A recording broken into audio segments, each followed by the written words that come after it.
اعوذ باللہ من الشیطان الرجیم بسم اللہ الرحمن الرحیم۔ السلام علیکم معزز دوستو، اردو ٹی وی پر آپ کو خوش آمدید کرتے ہیں۔ آج سے تقریباً 3000 سال قبل مصر پر ایک ظالم و جابر بادشاہ فرعون کی حکومت تھی، جو نہ صرف ایک جابر اور سرکش بادشاہ تھا بلکہ اس نے خدائی کا دعویٰ بھی کر رکھا تھا اور خدائی حقیقی کو للکارنے کی جرات کی تھی۔ فرعون نہایت ہی بد کردار اور ظالم ترین شخص تھا۔ فرعون نے اپنی رعایا کو حکم دیا تھا وہ اس کے آگے سجدہ کریں، اور جو کوئی بھی اسے سجدہ کرنے سے انکار کرتا وہ اس پر ظلم کے پہاڑ ڈھا دیتا، یہاں تک کہ اسے قتل کروا دیتا۔ اس زمانے میں اللہ نے اپنے سچے پیغمبر حضرت موسیٰ علیہ السلام کو مبعوث کیا، جنہوں نے بنی اسرائیل کو اللہ کی طرف دعوت دی۔ انہوں نے جھوٹے خدا کی عبادت کرنے سے باز آنے کو کہا۔ اس وقت فرعون کے محل میں موجود ایک خاتون نے حضرت موسیٰ علیہ السلام کی دعوت سن کر حضرت موسیٰ علیہ السلام کے دین کو قبول کر لیا اور لا شریک اللہ پر ایمان لے آئی۔ اس خاتون کا نام مشاطہ تھا، جو کہ فرعون کے محل میں خادمہ تھی۔ فرعون نے اسے اپنی بیٹی کی خدمت اور کام کاج کرنے کے لیے رکھا ہوا تھا۔ ایک دن کا واقعہ ہے، وہ خادمہ فرعون کی بیٹی کے بالوں میں کنگھی کر رہی تھی۔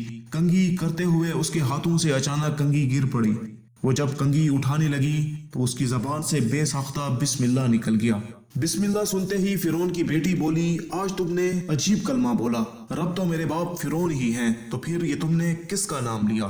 اس پر خادمہ نے جواب دیا، فرعون رب نہیں بلکہ رب وہ اللہ ہے جو مجھے اور تجھے اور خود فرعون کو روزی دیتا ہے، وہی ہم سب کا مالک ہے اور خالق ہے۔ شہزادی نے کہا، تو میرے باپ کی سوا کسی اور کو رب مانتی ہے؟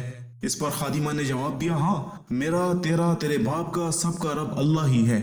یہ سنتے ہی شہزادی سیدھی اپنے باپ کے پاس گئی اور ساری اطلاع اپنے باپ کو دے دی۔ وہ نہایت ہی غضبناک ہوا اور فوراً اس خادمہ کو اپنے دربار میں بلایا۔ جب وہ دربار میں حاضر ہوئی تو فرعون نے پوچھا، کیا تم نے میرے سوا کسی اور کو اپنا رب بنا لیا ہے؟ یہ سنتے ہی خادمہ نے صاف کہہ دیا، میں تمہیں رب نہیں مان سکتی، میرا اور تیرا رب اللہ ہی ہے جو بلندیوں اور بزرگی والا ہے۔ یہ جواب سنتے ہی فرعون حیرت زدہ رہ گیا، اسے اتنی استقامت اور جرأت بھرے جواب کی امید نہ تھی۔ فرعون نے سوچا اس عورت کو ایسی عبرتناک سزا دینی چاہیے کہ اس طرح کی جرأت دوبارہ کسی شخص کو نہ ہو۔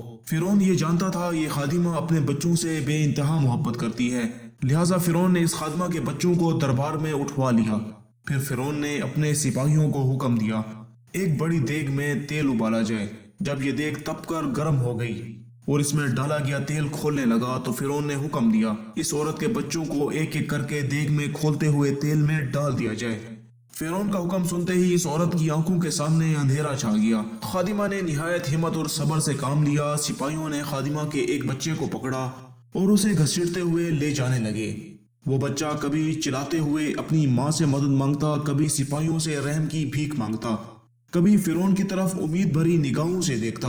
سپاہی اسے دھکیلتے گھسیٹتے ہوئے دیگ کے قریب لے گئے۔ خادمہ اپنے بچے کی طرف محبت بھری نظروں سے دیکھ رہی تھی اور اسے الوداع کہہ رہی تھی۔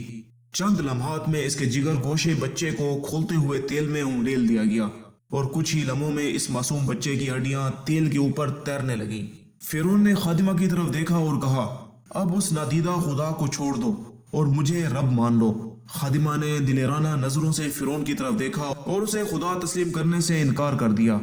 فرعون اس کی ثابت قدمی اور ہمت کو دیکھ کر دنگ رہ گیا۔ تھوڑی دیر میں اس کے دوسرے بچوں کو بھی گرم تیل میں ڈال کر ہلاک کر دیا گیا۔ اب سپاہی اس خاتون کے چھوٹے بچے کی طرف بڑھے جو کہ شیرخوار اور معصوم تھا۔ جب سپاہیوں نے اس بچے کو چھینا، اس بچے نے زور سے چیخ ماری، ماں کا کلیجہ منہ کو آ گیا اور اسے ضبط نہ رہا، وہ زمین پر گر پڑی، زاروں کتار رونے لگی۔ وہ عظمت والا لا شریک خدا اس عورت پر گزرنے والی قیامت سے خوب واقف تھا، لہٰذا اللہ کی طرف سے ایک معجزہ ظاہر ہوا۔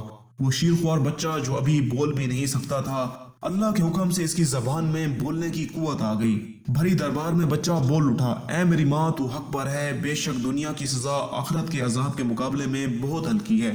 فرعون کے دربار میں موجود لوگ اس بچے کی آواز سن کر حیرت زدہ رہ گئے، لیکن پھر بھی ان کے دلوں پر لگے کفر کے تالے نہ کھلے۔